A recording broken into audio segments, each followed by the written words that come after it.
tranh sẽ giúp ông được nổi tiếng sau 500 năm nữa, nên Leo đã quyết định không ra bức tranh cho người thương nhân này để kiên tự giữ ở lại. Mùa xuân năm 1506, cha của Leo qua đời. Tuy nhiên sau khi giải quyết xong hậu sự cho cha, Leo bắt đầu sự kiện phân chia tài sản thừa kỳ với các anh em.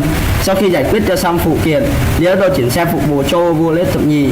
Vì mất đi người che chở, Leonardo chuyển đến mặt Roma, và Leonardo ở cư ngụ trong tòa thánh Vatican và hành xưởng vẽ riêng. Ngoài ra ông được trợ cấp tiền hàng tháng.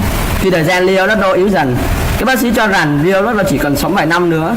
Vì vậy Leonardo rất đam mê, rất cần dự án công việc bắt đầu giải nghiên cứu phẫu thuật bằng cổ xẻ ra sắp chết và vẽ các bộ phận lại chi tiết. Tháng 10 năm 1515, vua Francis đệ nhị tới đến Frombat thẳng Milan. Biết được danh tiếng đa cấp của Leonardo, vua Francis đệ nhị đã yêu